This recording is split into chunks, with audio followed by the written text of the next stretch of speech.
estamos con la dinámica también de la actualidad electoral por fuera de la provincia de Corrientes, que ya sufragó el domingo 31.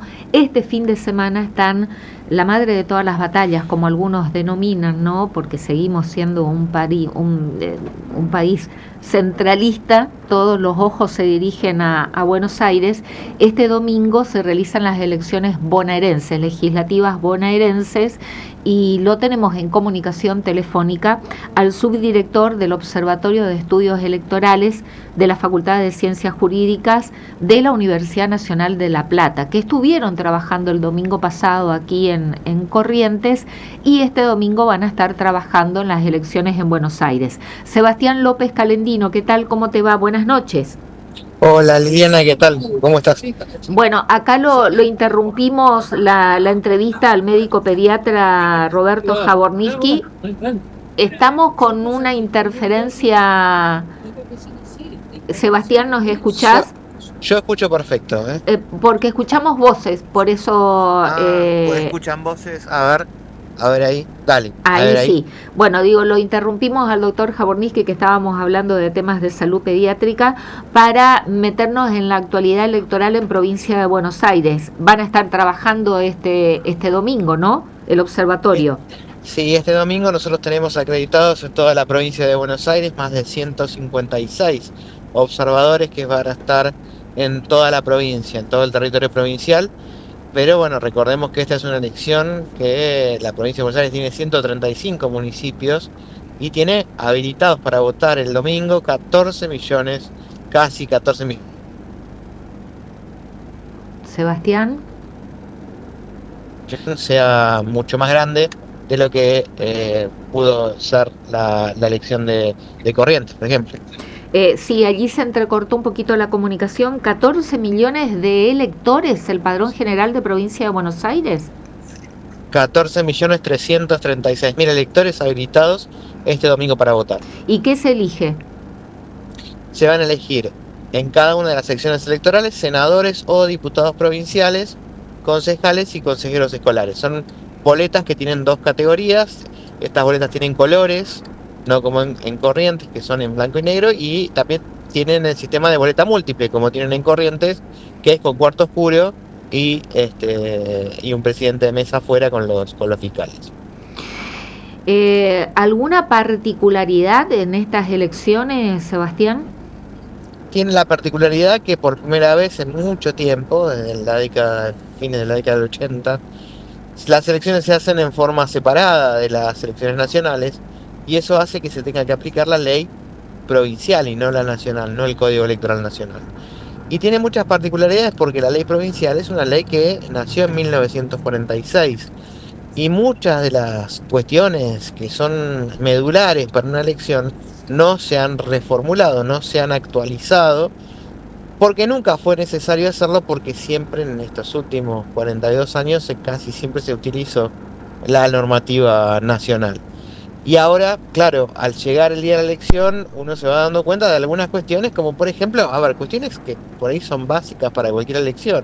El tema de la veda alcohólica o de la veda electoral, que a partir del viernes a las 8 no se puede hacer más publicidad. Bueno, la ley electoral de la provincia nada dice acerca de eso, por ejemplo. ¿Pero se sobreentiende? Bueno, acá hay que hacer una aplicación supletoria de la ley nacional. ¿Por qué? Porque se vienen desarrollando los comicios de esa manera hace muchos años en la República Argentina, y lo que se trata de hacer es aplicar el Código Electoral Nacional. Hoy, por ejemplo, a las 8 de la mañana, todos los partidos dejaron de hacer publicidad porque se está en veda. Veda lo pongo entre paréntesis, pero si uno va a la ley electoral de la provincia, que es la que se aplica el domingo, nada dice acerca de esto. Bueno, pero nosotros también tenemos el Código Electoral Provincial, pero en el articulado dice que se aplica supletoriamente para aquello que no esté regulado en el Código Provincial, el Código Electoral Nacional. Claro, la ley de la provincia de Buenos Aires no lo dice, esto no lo dice.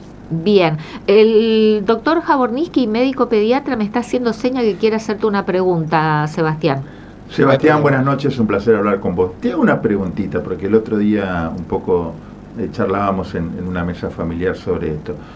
¿A vos qué te parece esto? ¿Deberíamos continuar con la veda o deberíamos nosotros quedar así como la provincia de Buenos Aires, en donde las elecciones sean algo normal? Porque de hecho con las redes sociales las campañas se siguen haciendo, o sea... Totalmente, esa pregunta es excelente y yo comparto lo que vos decís. Pensemos en las elecciones de Estados Unidos, que son un día martes, y la publicidad se sigue haciendo el mismo día, mientras la gente está votando, la publicidad se sigue haciendo.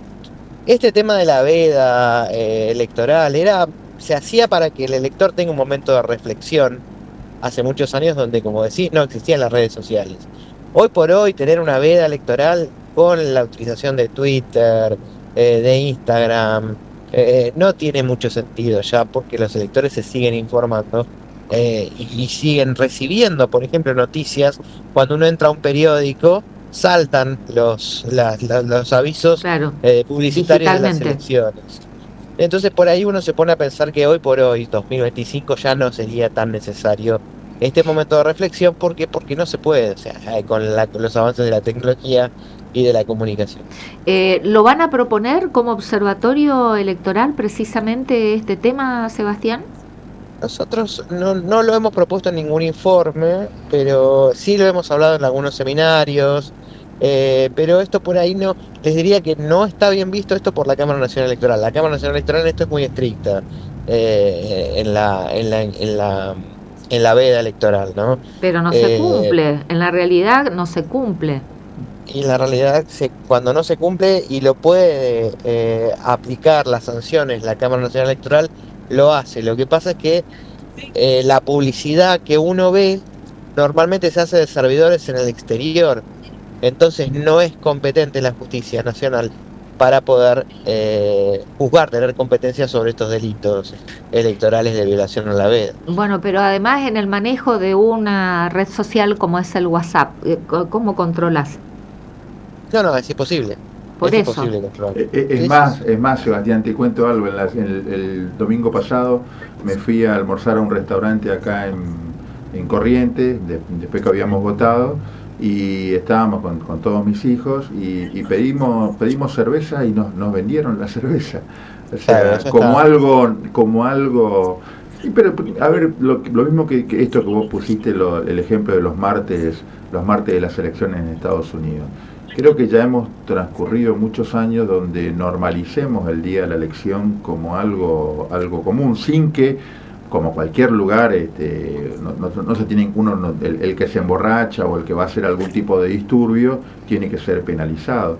Pero creo que actualizar a los tiempos modernos las elecciones a un día normal, creo que eso puede beneficiarnos. De hecho, esto pasa en el resto de las elecciones que hacemos en nuestras sociedades, elecciones para las facultades, para las autoridades, para distintas Día cuestiones. entre semana. Lo hacemos en día entre semana y no hay ningún tipo de problema. Sebastián, Sí. ¿La provincia de Buenos Aires tiene voto joven? Sí, tiene voto joven, 16, 17 años, puede votar. No así los extranjeros que no tienen voto joven. Extranjeros jóvenes no pueden votar, cuestión que, bueno, eso no sé, a partir de los 18 años. Nosotros en la provincia de Corrientes también tenemos, y ahora tengo pendiente esto una vez que termine el escrutinio definitivo, preguntar el porcentaje de jóvenes menores de 18 años que concurrieron a votar. Es optativo, ¿no? Pero es Sí, un dato que me interesa. el voto en realidad, si uno está en el padrón y de acuerdo a las constituciones provinciales y nacionales, el voto es obligatorio. Lo que no tiene es sanción, para jurídicamente ser mucho más preciso. El voto menores. es obligatorio, pero claro, pero no tiene sanción. Es lo mismo que los mayores de 70 años que no van a votar. Si un mayor de 70 años no va a votar en la elección, bueno, no pasa nada, no va a tener la sanción, que es esta multa de 50 a 500 pesos que tiene la legislación electoral. Que es nada. Claro, sí, es nada.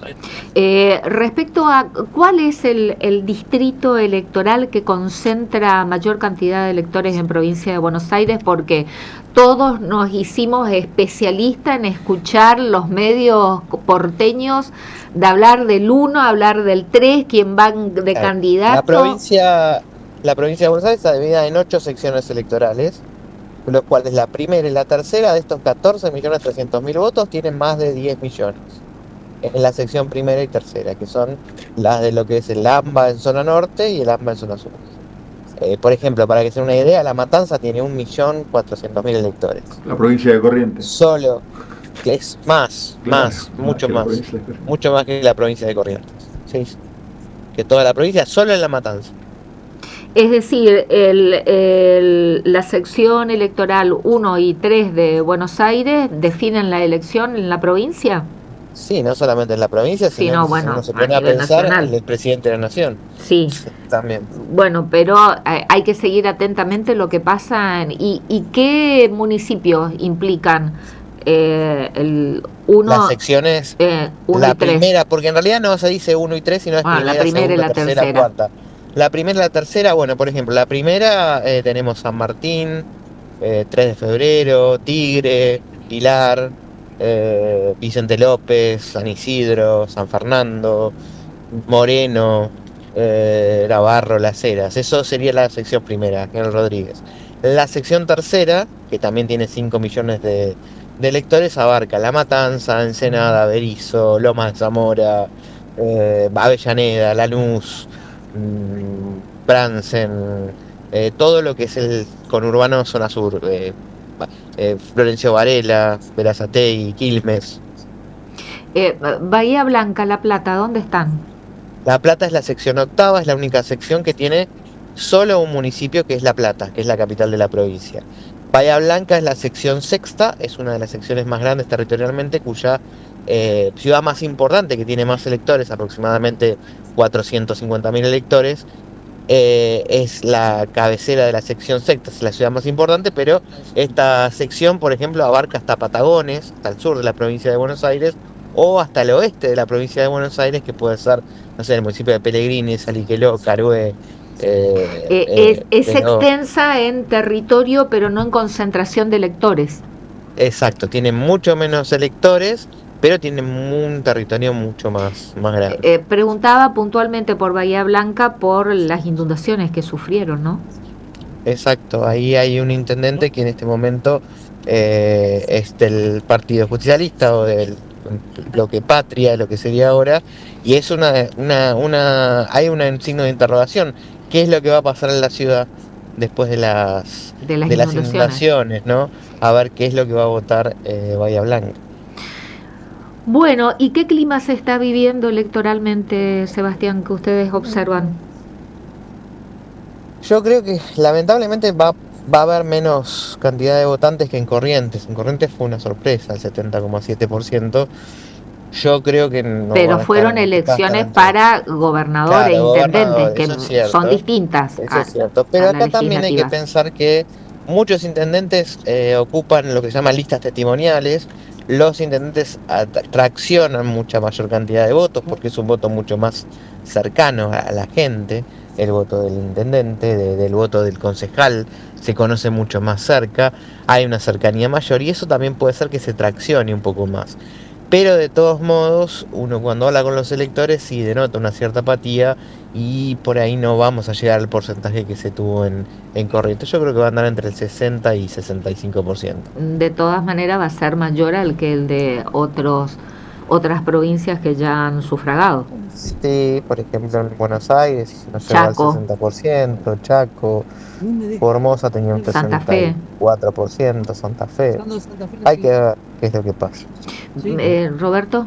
Sebastián, ¿cuál es tu sensación? Si esto queda solamente en la provincialización de la elección o como han querido distintos lugares nacionalizarla y transformarlo en un voto a favor o en contra del gobierno nacional. Yo creo que es muy importante esta elección porque va a guiar un poco el panorama de lo que va a venir después. Pero también es cierto que son dos elecciones totalmente diferentes. Primero porque la otra es el 26 de octubre, faltan todavía 2 meses. hay que ver cómo sigue la coyuntura, la economía, y también es cierto que los candidatos son a diputados nacionales y a diputados nacionales solamente en la provincia de Buenos Aires, y como ustedes saben, es muy probable que la elección que pasó en Corrientes ahora, la semana pasada, sea muy diferente a la que se va a votar en el 26 de octubre. En la provincia de Buenos Aires va a pasar lo mismo, pero entiendo que puede marcar un poco la cancha de lo que va a ser la elección nacional de octubre. Cuando decís puede ser diferente las elecciones aquí de la provincia de Corrientes del 31 al 26 de octubre, ¿a qué te estás refiriendo? ¿En resultados? Puede cambiar, claro, a que pueden cambiar los resultados. Por No. ahí uno veía que, bueno, no sé, pero yo No. veía que... Yo tengo la misma sensación, Sebastián. No van a cambiar los resultados. Yo tengo la misma sensación que vos, Sebastián. ¿Que va a cambiar el resultado en Corrientes en la elección del 26 de octubre? Algunos que están muy abajo van a subir más. No. Bueno. Yo coincido con vos, Sebastián. Bueno, son apreciaciones. Son apreciaciones. Yo este año vengo bastante bien. Normalmente si a mí me preguntaban cómo sería una elección, siempre era el que más lejos estaba del resultado cuando le preguntaban y hacía vaticinios. Esta vez no, este año vengo bastante bien. Quizá medito un poco más, pero yo creo que puede llegar a cambiar el resultado de lo que puede ser cualquier elección provincial a la que va a ser la nacional. ¿Porque mejoraron las técnicas de encuestas? ¿Porque mejoró tu conocimiento de la realidad? ¿O? Nosotros del observatorio, lo que me están preguntando es una apreciación personal, o sea, nosotros no tenemos encuestas, no tenemos una encuestadora. Es cierto también que muchas de las encuestadoras, cada vez que dan un dato, después ese dato se convierte a veces en irrisorio porque es totalmente disímil a lo que pasa en la realidad. Eso lo vemos a diario, ¿no? En las encuestadoras que contratan los mismos partidos políticos. Bueno, ¿algo más que puedas informar, Sebastián? Que bueno, vamos a ver cómo se sucede todo con esta normativa nueva. No hay votos recurridos, no hay votos nulos en esta elección. Y entiendo que porque son pocas boletas, yo creo que a partir de las 9:30 de la noche tendríamos que empezar a tener ya los resultados de las secciones electorales de la provincia. ¿Por qué no hay votos recurridos ni votos nulos? Porque se aplica la ley electoral de 1946, no se aplica el Código Nacional Electoral y no tienen esa posibilidad que nos da y nos permite el Código Electoral Nacional. Y si sucede alguna situación de las que tenemos contempladas, digo, en votos nulos o recurridos, ¿qué pasa? Van a ver que hay una gran cantidad de votos blancos, porque ahí se hacen una sumatoria de lo que podrían ser los nulos, se pasan a blancos, o sea, son blancos. Entonces van a ver seguramente que el resultado de la provincia de Buenos Aires va a ser de un 6 o 7% de votos blancos, pero en realidad ahí en la elección nacional estarían incluidos los votos nulos. Por ejemplo, si encontramos dos boletas de diferentes propuestas electorales en la misma categoría, eso sería un voto nulo. Blanco. No, porque no entra hay como voto en blanco. Claro, pero en Buenos Aires entra como voto en blanco. Exactamente. O sea, no tenemos que asombrarnos si aumentan, no es que porque la gente está desconfiando de los en blanco, sino porque hay mucho voto nulo tradicional, se suma el voto en blanco, es como si hubiera una sola categoría. Bueno, nos estamos comunicando el lunes ya con los resultados, Sebastián, porque es una elección que está concentrando toda la atención, así como concentró el fin de semana pasado Corrientes, a nivel nacional, concentró la atención sobre todo los medios porteños para ver cómo le iba a La Libertad Avanza. Pero Buenos Aires, que es la madre de todas las batallas, y un poco por lo que recién decía Roberto, ¿no? Que también se está mirando para ver si es un anticipo de lo que puede ser el resultado de las elecciones del 26 de octubre. Exacto, sí. El lunes ningún problema para que podamos hablar y ver cómo sucedió la elección del domingo. Muchísimas gracias, Sebastián. Muchísimas gracias a ustedes. Saludos. Buenas noches. Sebastián López Calendino, subdirector del Observatorio de Estudios Electorales de la Facultad de Ciencias Jurídicas de la Universidad Nacional de La Plata, también universidad pública. ¿No te da la sensación que estamos en un momento que vos decís, si te separás de todas las cuestiones, de todos los problemas, y te pones así un ratito a mirar la realidad, como que sos un privilegiado en mirar momentos, no por la elección, sino por todo lo que está pasando hasta en el mundo, un privilegiado que dentro de 100 años, cuando nosotros no estemos más acá, van a mirar todo este proceso como procesos históricos que han cambiado el transcurso y el itinerario de la humanidad. Y como todos los tiempos, digamos, hay algunos que han ciclos. marcado ciclos que han marcado sí, más. Sí, bueno, estamos en ese momento bisagra, ¿no? En un ciclo distinto. Que estamos experimentando aquí en nuestro país, que nos toca experimentar, digo, y que está sucediendo también a nivel mundial. Yo siempre miro y veo cuando apareció la televisión allá en los años, me acuerdo, esperábamos a las 6 de la tarde que apareciera la señal de ajuste, que estábamos media hora mirando el señalita del señal de ajuste, y después venían algunos dibujitos animados, pero a las 12 ya se terminaba todo. Y en ese momento aquellos que no estaban acostumbrados, que estaban más acostumbrados a la radio, decía que la televisión a nosotros nos iba a cambiar, que realmente nos iba a atrasar, y que bueno, se hizo algo normal, y ahora aparecieron las redes sociales, y esto se ha multiplicado, y es como que estas redes sociales se han apoderado de las decisiones de las personas, pero de todas las edades, no solamente los jóvenes.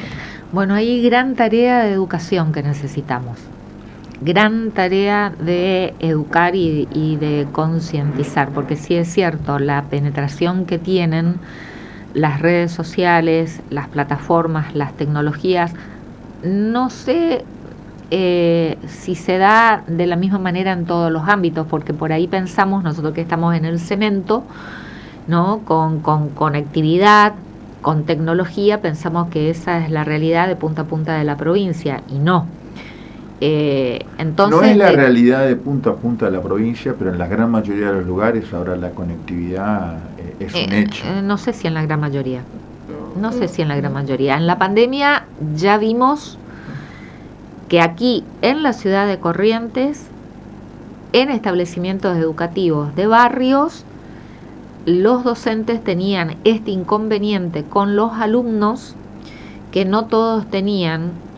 Me ha tocado entrevistar a docentes para exponer este problema, que no todos los alumnos tenían acceso a tecnología, a un celular con tecnología, con WhatsApp, y si lo tenían, no todos tenían conectividad. Por eso, guarda cuando pensamos de que generalizamos, porque no. Y estoy hablando de Ciudad de Corrientes, no te estoy hablando de parajes rurales ni de localidades del interior. Ciudad de Corrientes, recuerdo que un compañero aquí de la casa, muy joven, estaba escuchando el programa en pandemia cuando yo hice una de estas entrevistas, que una docente, la materia era inglés, de un establecimiento educativo de Molina Punta, me escribe durante la entrevista y me dice: no puedo creer lo que estoy escuchando. Gonzalo Romero, que trabaja con la tecnología, justamente, ya no está más en la radio, ya tiene su propio emprendimiento, su propia empresa, que trabaja justamente con comunicación digital. Tiempo de pandemia, él no podía creer lo que estaba diciendo esta docente, el inconveniente de continuar educando y haciendo docencia con los alumnos, porque no tenían un dispositivo que les permitiera que les llegue la información y poder estudiar, y los que tenían con tecnología no tenían conectividad. Eso pasa en Corrientes. Entonces, hasta cierto punto sí influye, es una realidad, y hay ciertos países, y acá nosotros en Argentina, que se está debatiendo celulares sí, celulares no en los colegios, pero sí, el universo de las redes sociales y el universo digital, obviamente que es una herramienta que se trabaja, ¿no?, política y electoralmente. Por supuesto, aparte los mismos que están haciendo la propaganda política tienen la posibilidad de acceder a las mismas distintas redes sociales y aumentar la distribución de esa información. Y la gente muy pocas veces chequea realmente si esa es una enfermedad, No una noticia real o una noticia. No se chequea, y ahora con el boom también de la inteligencia artificial, entonces comentaba esto con una persona en línea privada, no lo dije al aire, pero aprovecho la oportunidad.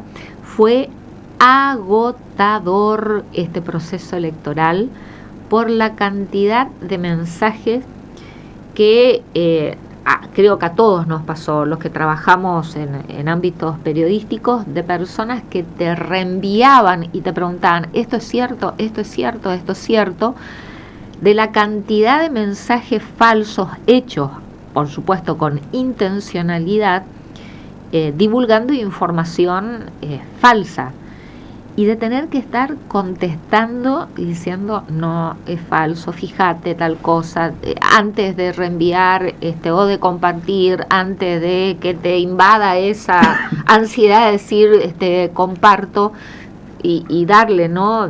Ahora, yo te hago una pregunta. Vos sos una persona que continuamente estás acá con las novedades, mirando las distintas, y te llegan las informaciones, y hasta podés tener la posibilidad de chequear si esto realmente es una fake news. Tengo la obligación de chequear. No, ya sé, aparte de tener la obligación, pero también vos porque lo tomás, lo tuyo es mi trabajo.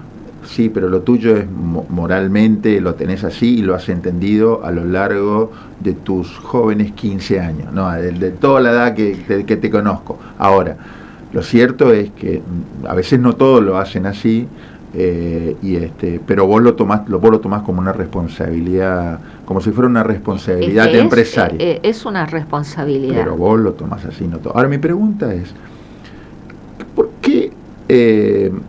O es un problema de la sociedad que compra eso? Obvio. ¿O por qué los mismos políticos que deberían ser representantes para llevar adelante la sociedad, es tanto el problema del poder que tengan que utilizar este tipo de herramientas para denostar al otro, para mentir, para que vos te enganches? La famosa fake news. Sí, evidentemente vende, pero ¿algún día se podrá cambiar esto o vale todo? Y yo creo que depende, sí, obviamente que se puede cambiar, por eso insisto, la educación, la concientización de todos, y nosotros como el lugar que ocupamos desde el ejercicio periodístico, el manejo de la información, medios de comunicación, tenemos una gran cuota de responsabilidad, de no fomentar esto, por ejemplo, de tratar de construir masa crítica. La mejor forma de combatir es con educación, pero fue, en serio, no estoy exagerando decir que fue agotador, no. O sea, distraerte del trabajo cotidiano a tener que estar respondiendo y diciendo no, es falso, no, esto es falso. Te llevo a otro plano, pero que tiene que ver con esto también. Ayer o antes de ayer salió vendría a ser el ministro de Salud de Florida, en Estados Unidos, del estado de Florida, a decir que no era más obligatorios las vacunas en los Estados Unidos, en Florida, en el estado de Florida. Y eso basado en que el actual ministro de Salud, que es el secretario de Salud, no le llaman ministro sino secretario de Salud de los Estados Unidos, Kennedy, él no cree y empezó a trabajar. Y es la política de Trump. Además de ser la política, pero a lo que voy es esto, él lo presenta, habla, de hecho le hicieron una interpelación en el Senado y él se defendía y tenía, pero yo a veces le veo que como que perdimos una batalla, porque uno dice, sí, la educación es lo que mejora, pero hay gente a mí me llega, gente muy educada que te viene a preguntar nuevamente, porque hasta ideológicamente coinciden a veces más con Trump, y te vienen a plantear, porque ellos ven eso en redes sociales, que las vacunas son veneno, que las vacunas se asocian al autismo, que la vacuna, etcétera, etcétera, etcétera. Es que hay un bombardeo de información, Piraña.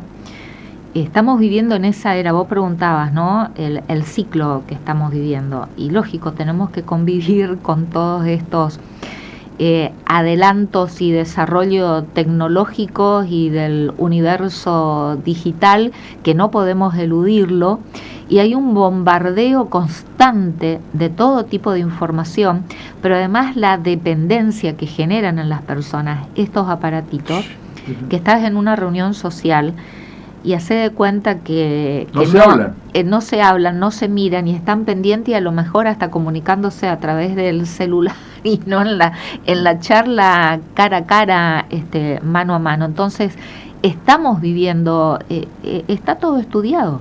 Sí. Está todo estudiado para que cada vez seamos más individualistas, más autómatas, no se piense.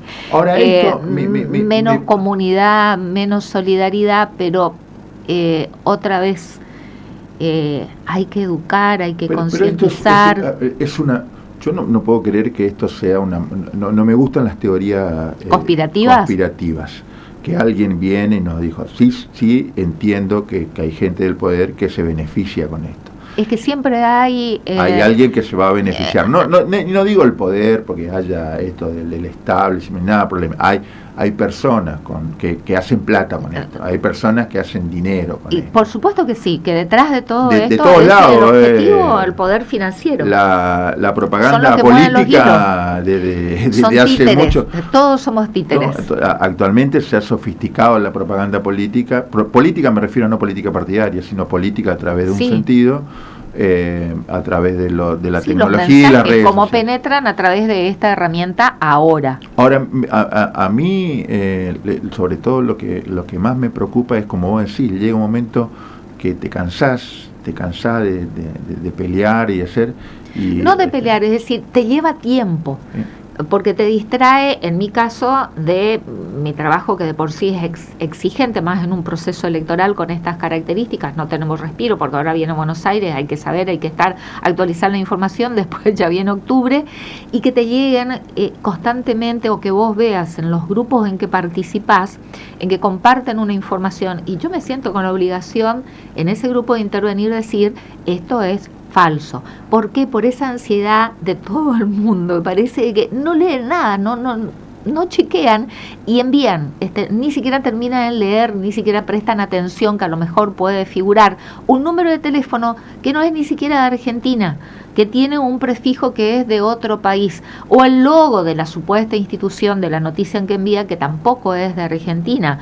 Y por esto, porque todo parece que no sé qué competencia en tratar de enviar primero, pero así estamos, y ese es uno de los grandes desafíos que tenemos, en que hay que hablar esto se va a ir cambiando con los más jóvenes. Yo creo que los más jóvenes son los que van a ir cambiando, porque esto se ha ido demostrando. Viene un paradigma social, y atrás de ese paradigma social viene otro que lo quiere cambiar, y así sucesivamente, y fueron mejorando las cosas.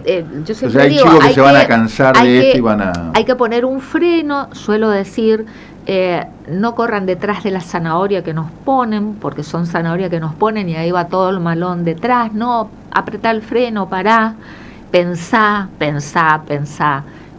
Ni siquiera creas lo que yo estoy diciendo, sino que cuestioná, preguntá, pensá, volvé a preguntar, en las masa conferencias, crítica, ¿no? Inicio la conferencia y yo pongo, primero, duden de lo que yo estoy diciendo, y segundo, tratan de adaptarlo a sus contextos. O sea, yo les voy a dar una información que tengo, correcto, pero ustedes traten de chequear esto, no correcto, me tomen como que yo tengo la... Pero son tiempos sumamente complicados los que estamos viviendo en este sentido. Se nos terminó el programa, doctor tenemos para hablar. Yo pensé que recién empezábamos, que eran las 8:30. Estaba para hablar de esto. No, ya son las 21:50 y estoy viendo allí que ya está llegando el equipo del programa que nos sucede. Me parece un placer como siempre. Doctor me pasa Roberto, el tiempo charlando con vos acá. Pero muchas gracias. Doctor Roberto Manuel Jaborniji, muchísimas gracias. Un placer estar dialogando, porque eso se transforma en un diálogo, ¿viste? Nosotros nos despedimos. Gracias, señor Francisco Acosta, en la operación técnica y también responsable de la transmisión en vivo vía streaming por el canal de Dialogando con Liliana Romero. Gracias también a Felicitas Barbosa, www.radiosudamericana.com, actualizando toda la información en el portal más leído de la región. Nosotros nos despedimos. Buen fin de semana, abrigarse porque va a seguir haciendo frío. Me dice Francisco que salió ahí al garage de Radio Sudamericana sudamericana y me dijo, está helado afuera y acá estamos muy cálidos, muy calentitos, ¿no? Así que a abrigarse. Nos vamos, nos despedimos, buen fin de semana, será chau, hasta el lunes.